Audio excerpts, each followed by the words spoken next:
Saya Gia Anifatul Nurhamida akan menjelaskan tentang pengertian riba.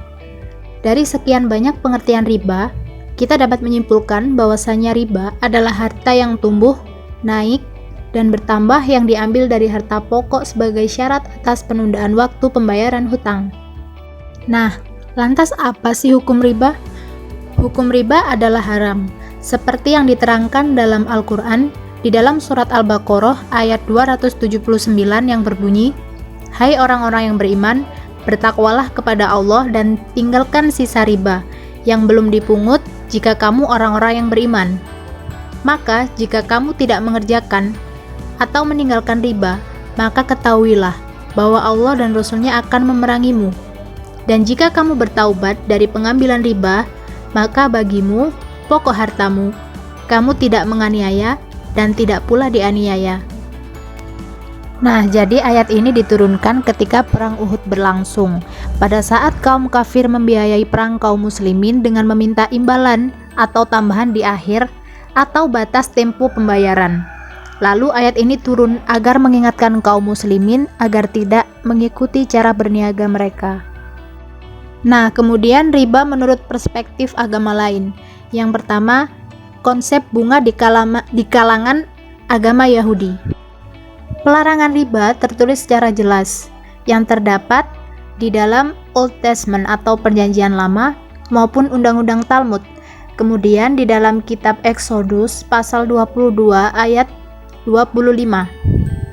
Kemudian di dalam kitab Deuteronomi pasal 23 ayat 19 dan juga di dalam kitab Leviticus pasal 35 ayat 7 yang menyatakan bahwasanya janganlah engkau mengambil bunga uang atau riba darinya, melainkan engkau harus takut akan Tuhanmu, supaya saudaramu bisa hidup di antaramu.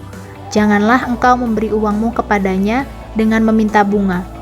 Juga makananmu, janganlah kau berikan dengan meminta riba.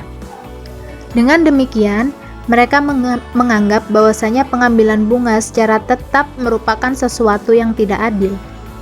Kemudian yang kedua, konsep bunga di kalangan agama Kristen. Dalam kitab Perjanjian Baru tidak disebutkan permasalahan ini secara jelas. Namun sebagian kalangan Kristiani menganggap bahwa ayat ini terdapat dalam Lukas sebagai ayat yang mengecam praktik pengambilan bunga. Ayat tersebut menyatakan, "Dan jikalau kamu meminjamkan sesuatu kepada orang karena kamu berharap akan menerima sesuatu darinya, apakah jasamu? Orang-orang berdosa pun meminjamkan kepada orang berdosa, supaya mereka menerima kembali sama banyak. Tetapi kasihilah musuhmu dan berbuatlah baik kepada mereka, dan pinjamkan dengan tidak mengharapkan balasan.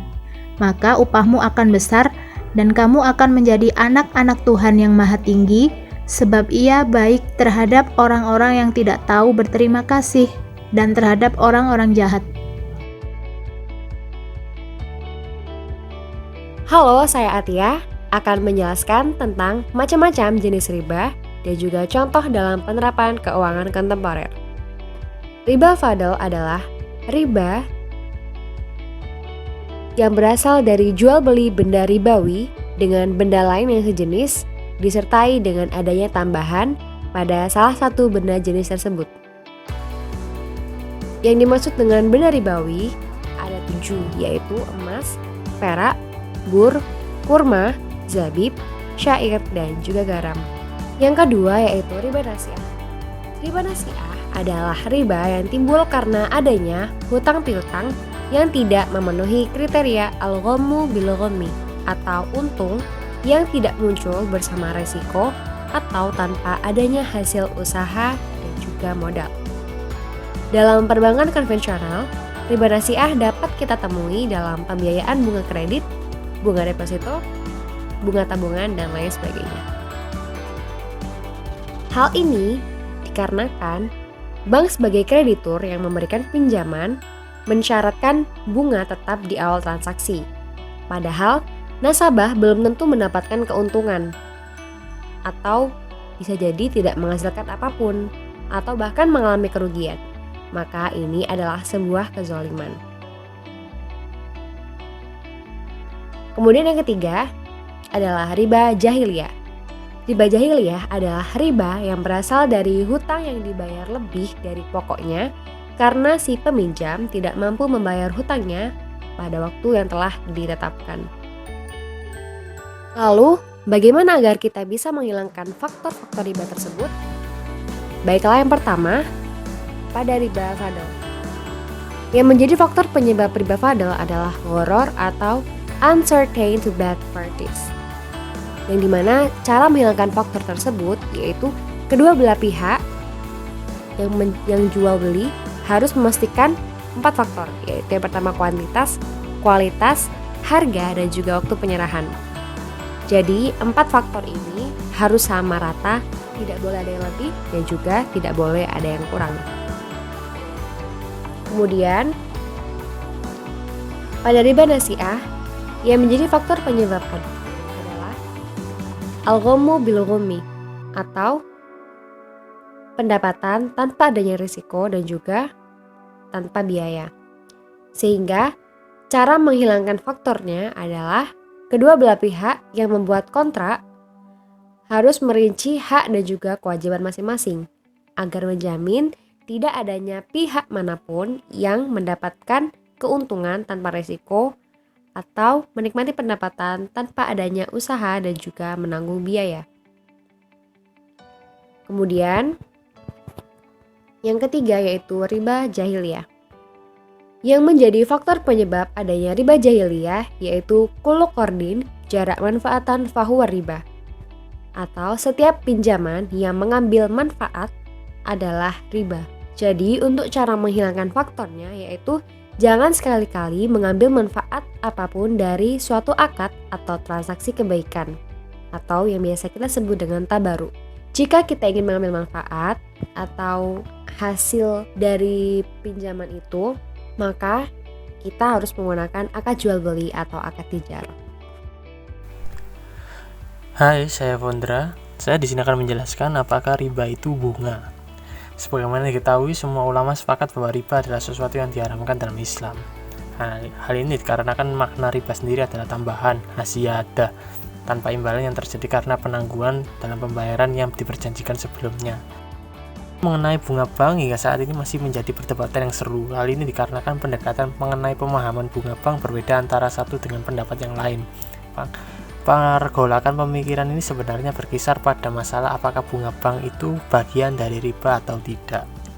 Dari pemaknaan bunga bank inilah pendapat ulama sangat bervariasi. Ada yang menyatakan bahwa yang haram hanyalah yang bunganya tinggi dan tidak pada semua bentuk bunga. Ada pula yang menyatakan bahwa bunga tabungan pos adalah halal dan dibolehkan dalam Islam, sebagaimana dinyatakan oleh Syekh Mahmud Saltaut dalam kitabnya Al-Fatawa. Di sisi lain, ada pula yang menyatakan bahwa pembolehan bunga bank disebabkan karena adanya keadaan darurat, sebagaimana dalam kaidah fikih ad-daruratu tobihul madzurat. Sebagian ulama lain mengharamkan suku bunga tetap dan menghalalkan suku bunga variabel. Ada pendapat lain pula yang mengatakan bahwa yang haram dalam bunga adalah pinjaman yang bersifat konsumtif, sebagaimana dikatakan oleh Profesor Dr. Muhammad Mahruf Dawalibi saat menyampaikan pendapatnya dalam Muktamar Hukum Islam yang diselenggarakan di Paris pada bulan Juli 1951. Hal ini disebabkan karena ilat dari riba ini adalah pemerasan, sementara pemerasan ini hanya bisa terjadi pada pinjaman konsumtif, bukan pada pinjaman produktif. Namun, sebagian besar ulama mengharamkan bunga bank secara mutlak. Jika ditinjau dari rasionalitas pasar, bunga bank atau sistem riba secara umum sebenarnya membuat mekanisme pasar menjadi tidak rasional. Dengan bunga yang selalu dalam keadaan positif, maka ekonomi atau pasar dipaksa harus selalu ada dalam pergerakan positif. Atau dengan kata lain, semua unit usaha selalu ada dalam kondisi positif, profit. Apakah itu mungkin? Tentu saja tidak mungkin, karena menjadi hasil usaha adalah kondisi untung dan rugi, sehingga tidak rasional ketika perekonomian hanya mengadopsi satu kondisi saja dari kedua kondisi tersebut. Sebagai pelengkap dan penguat dari asumsi tersebut, berikut ini ada beberapa keputusan lembaga-lembaga Islam di dunia yang telah memutuskan bahwa bunga bank atau sejenisnya adalah sama dengan riba. yakni haram secara syariah. Well, yang terakhir, bagaimana cara agar dapat menghindari riba? Cara pertama, yaitu bertakwa kepada Allah Subhanahu wa Ta'ala dan yakin bahwasannya Allah sudah menjanjikan rezeki kepada kita. Kemudian yang kedua, hindarilah pinjaman yang dikenakan bunga dan juga pilihlah investasi yang halal. Kemudian yang ketiga, mewaspadai setiap transaksi yang kita lakukan dengan cara melihat seperti apa dan juga bagaimana sistem yang dilakukan.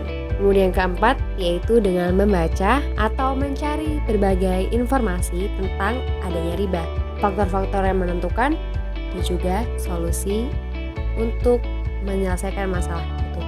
Sehingga dengan menjauhi riba, kita harap kita dapat menjadi manusia yang lebih dekat kepada Allah Subhanahu wa Ta'ala dan juga mendapatkan keuntungan dan rezeki dengan jalan yang benar dan juga barokah.